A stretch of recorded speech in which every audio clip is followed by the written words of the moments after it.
indivisible, with liberty and justice for all. Thank you. Tom, would you take roll, please? I will. Chairperson Fox, Here. Vice Chairperson Mitchell, Here. Secretary Murphy is here, Trustee Summer McMillan, Here. Commissioner Grissom, Here. Commissioner Mayer, Here. and Commissioner Epler. Here. All right, thank you very much. Next up, item 4, approval of our meeting agenda. So moved. Support? Motion from Commissioner Mitchell, second from Commissioner Murphy. Are there any changes? All those in favor say aye. Aye. Opposed, nay. Motion carries. Next up, approval of our meeting minutes from March 23, 2023. Make a motion to approve our meeting minutes from 2023, March 23rd. Support. A motion from Commissioner Grissom, second from Commissioner Ekman. Any changes to those minutes? All those in favor say aye. Aye. Opposed, nay. Motion carries. Next up is item 6, call to the public. Anybody this evening would like to address the Planning Commission? We have one now. We also have one towards the end of the meeting. If so, you're welcome to stand to the podium or take a seat. Give us your name, address, and any comments you'd like to make. Come on up. Hi there, I'm Glenn Wilkinson. My address is 11070 Dunham Road. I just have a couple of questions, and that is, and maybe you won't or can't answer them, and one is if you do the site plan approval for property division, land division, where a parcel comes in, is divided into various parcels. Do you have anything to do with those? No, we don't. Strictly the board? It's staff. It's what? Staff. Staff? They aren't approved by the board at all? Nope. No plans? Trying to be efficient and business friendly. Okay. Okay, thank you very The much. exception to that would be if it had a private road or a shared driveway. Okay, well, The road would require approval from the planning Right, commission, well- but not the split. Right, okay. Well, that's sort of along the question I have. And Troy, we've talked a lot about the parcel on Dunham Road, and there was a plan approved with a county spec road required, and now the owner's coming in and putting in a driveway. And to me, that's a significant change from what was approved, and to me, that should require a change of whatever board or entity approves that sort of thing. But apparently, that's just strictly up to staff now to make those changes. Whether you're going from a private county spec road to a driveway, that's to me a significant change. Yeah, we typically don't get in too much conversing during call to the public. Right. But yes, it is a staff decision. Okay. All right? Okay. Thank you. All right, thank you. Anybody else? Okay, seeing none, we'll close our call to the public and we'll move to item 7A. This is site plan application number SPPD 23-004, Courtyards of Heartland Plan Development. We are in the final stage of this particular development. You guys want to come on up and have a seat? What we're going to do is turn the meeting over to Troy. Troy's going to, at the end of the day, I'm going to have Troy handle most of this particular application for us. But Troy, why don't you start, and then we'll have the applicant add any comments they'd like. Thank you. Let me just start off by explaining where this project is located. This is the intersection of US 23 and M59, and going east on M59 to Bella Vita Drive, and then going north on Bella Vita Drive. This is an older aerial image, but effectively the property we're talking about would be at the end of Bella Vita Drive. This is the property. It's, I'll call it 9.5 acres. This property, the applicant had applied for or is in the process of applying for a planned development to construct 32 unit, I'm going to hop right to the plan to kind of show you 32 unit single family residential development. This particular development is geared for retiree-type people. The whole mindset of this is people that have downsized in their life. Maybe they want to live close to the grandkids or other family, and these houses are designed on a C courtyard configuration, where most of the entertainment is in the side yard with this courtyard part. So they all have an attached garage, two-stall style attached garage. That's essentially the development, and we can certainly get into that more. I don't want to focus too much on that, but this has gone through the conceptual review and the preliminary review, both at the board and the planning commission. So now we're at the final PD stage, and at this part of the plan development, the final, we're really looking at the master deed, there's some easements. If you recall, there's an access easement, emergency access easement to the neighboring property to the west, which is actually a ice arena and bounce gymnastics place. There's some drainage easements. There's potentially a lift station easement. So you're looking at more legal instrument documents. All of those documents, for the most part, have been submitted to our attorney for review. The comments that came back from our attorney was to add in some language into the document so that in the event the roads aren't maintained or need some upkeep, or the storm sewer system needs some upkeep, that the township has an ability to require the homeowners association. Probably at that time, the developer will no longer be part of this, will now be dealing with the homeowners association, that the township can ask the homeowners association to do it, and if they fail to do it, then the township can take action to do that and move forward. So those comments have been shared with the applicant, and those if those comments have not been updated in the master deed, we built that into the process that they will be updated, and the attorney will accept whatever that language would be. So at this point, I put together a motion recommending approval, subject to the attorney, and that's really all we're looking at this point is the legal documents. So I'll leave it open. If there's any questions or comments, I'll be happy to answer. All right, thank you, Troy. You guys want to add anything? I think Troy did a really good job at presenting what the development is. Okay. Those comments that I think they just got back to me today with our attorney, and we have added those in, so I'll submit those back to Martha and Troy for their review.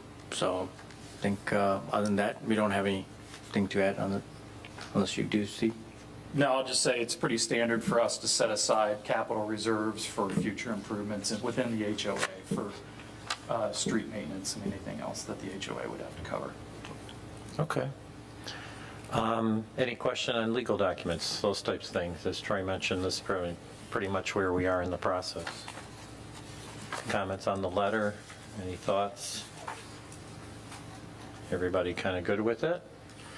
If you are, you'll notice on the front page of the staff review letter that the motion is prepared a little differently than you're used to. This is the first one you're seeing like this. When you make the motion, if you're so inclined this evening, you only need to read the bold type. So we no longer have to go through the 10 to 12 minute readings. Troy has managed to, well, Troy, why don't you explain what's going on with the motions? So historically, before I got here, the protocol was to read the motion verbatim. And I've worked in other communities, and that was not their protocol, and their attorneys had checked to make sure what's the proper procedure.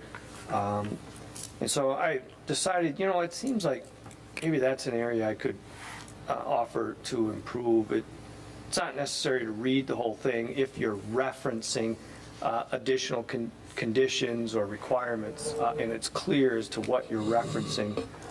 So what I'm attempting to do is make the motion that we actually read in the meeting, simple, and then give reference to the rest of the conditions and requirements, if that makes sense.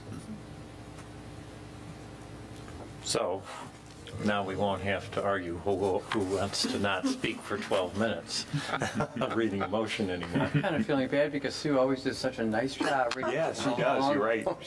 Yeah. No, we Troy. lost that quick reader. Next meeting, give her one, okay? Okay. So if you are so inclined, the motion is found on page 1, and it's there for you to read. Okay, I'll start. All right. Move to recommend approval of site plan application number 23-004. This is the final plan development site plan for the courtyards of Heartland Plan Development as outlined in the staff memorandum dated May 18th, 2023. Support? So we have a motion from Commissioner Mitchell, second from Commissioner Grissom. Any further discussion? All those in favor say aye. Aye. Aye. Opposed, nay. Motion passes. Congratulations. Thank you so much. One more step, just to the board, all right? All right, that sounds good. Good deal. Thank you Thank very you. much. Welcome to Heartland. Thanks, everybody. Next up is site plan application number SPPD 23-005. This is the Villas of Heartland Plan Development Final Plan, a single-family residential plan development containing 57 site condominium units. Want to come on up, Mr. Rotundo? Good evening. Good evening.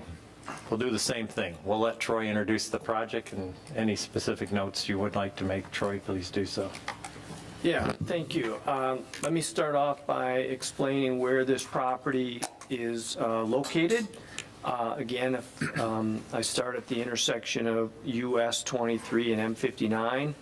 This time we're going west on M59, and we will go all the way out to the western limits of the township at Hacker Road.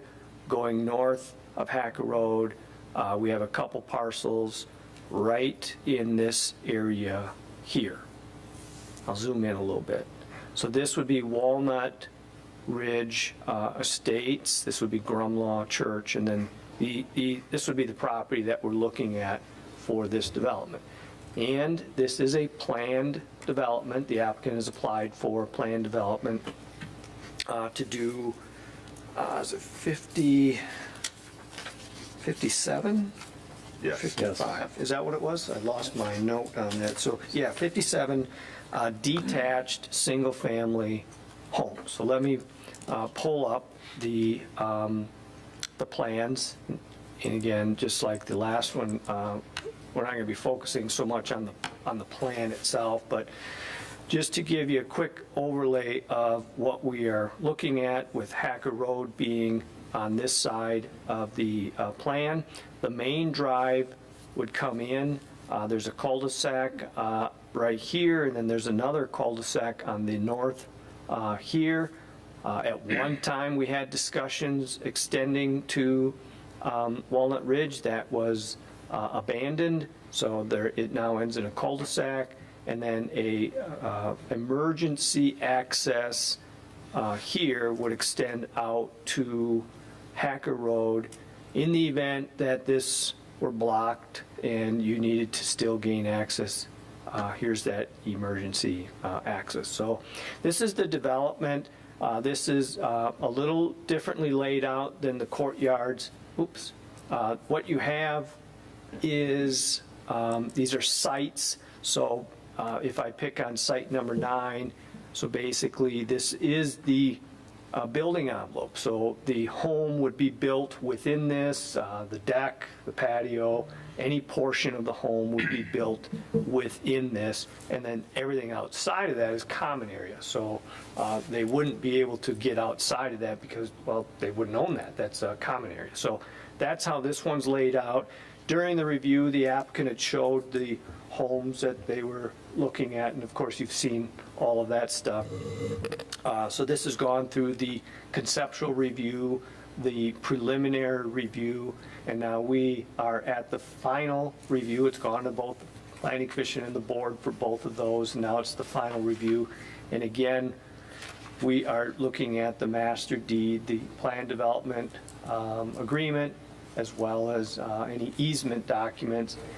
And our attorney had the same comments in this one, that there be some amendment to the master deed for, in the event that there's road maintenance or road repairs that need to be done, or sanitary sewer, or any kind of township utility or infrastructure needs to be done, that there's an ability for the township to get that done. So those comments have been shared and passed on, and the expectation would be that the approval would allow the attorney to make any necessary adjustments as part of that. So with that, I'll leave it open for any questions or comments that you might have.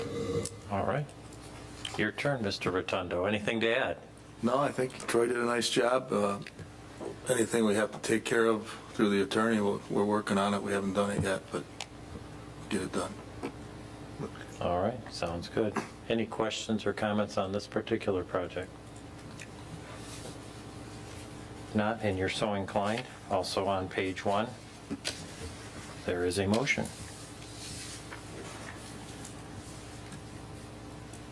Sue refuses to read them now.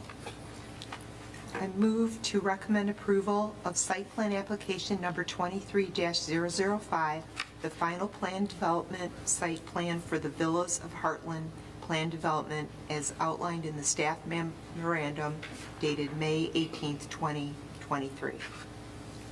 Support? So we have a motion to recommend approval from Commissioner Grissom, second from Commissioner Murphy. Any further discussion? All those in favor say aye. Aye. Opposed, nay. Motion carries. Congratulations. I'd say welcome to Heartland, but you're already here. Thank you. Thank you for investing more in the community. Thank you. All right. Have a good night. Item 8, call to the public. Anyone?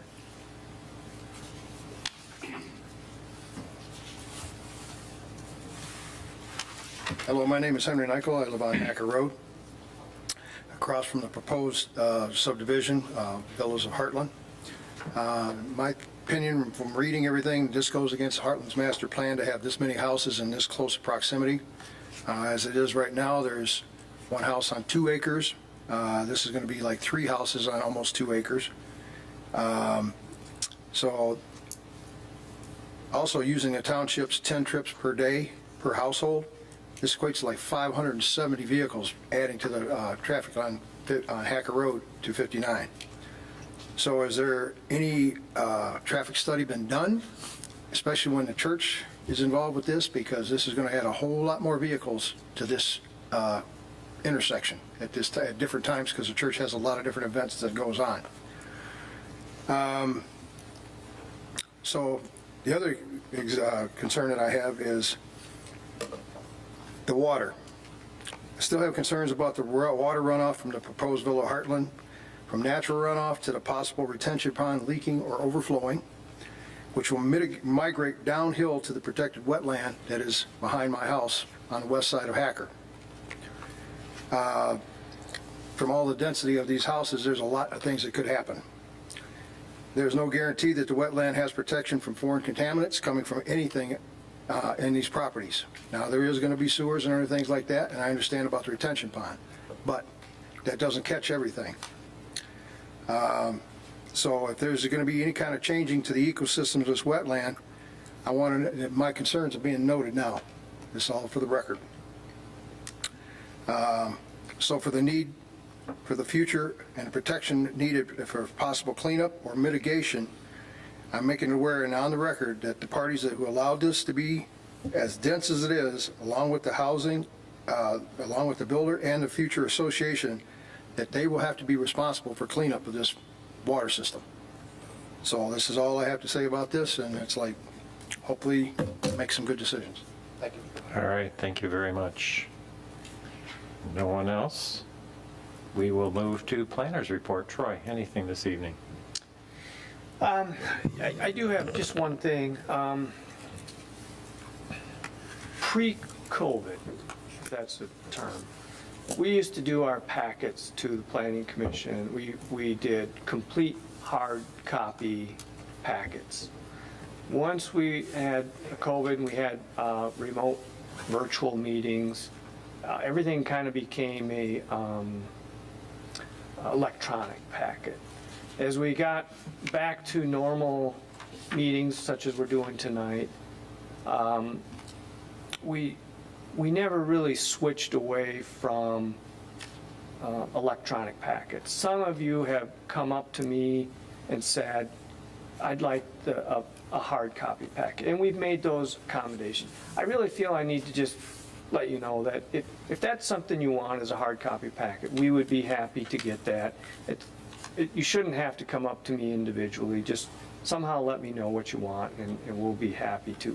We're trying to cut back on the amount of hard copy packets, but if that's something you need to help you, we'll do that. And then secondly, some of you have come up and approached me and said you would like a hard copy zoning ordinance. And again, we made arrangements for those that requested, but I want to offer that to all of you, that if that's something you feel you need, let me know, and we'll try to make arrangements to get you that. So that's it. All right, well, thank you, Troy. Committee reports, comments, anybody?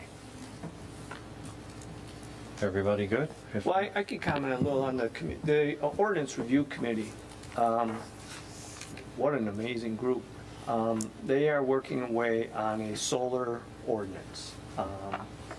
And so we have a draft that we're working through, and we do have a draft ordinance. We just have a lot of work to do, but they're doing a lot of homework on this.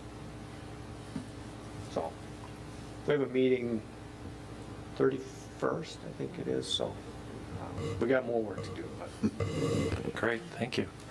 Anybody else have anything to add tonight? How about a motion to adjourn? Come on, Summer. I'll have a motion that we adjourn tonight's meeting. 10 o'clock. Yeah. Wait a minute. I'm taking that as a second. So we have a motion to adjourn from Ekman, a second from McMullen. All those in favor say aye. Aye. Opposed, nay. Motion carries. Thank you. I thought you said support. That's what I heard. Yeah, 10 o'clock, I bet. She was going back to one of our long meetings.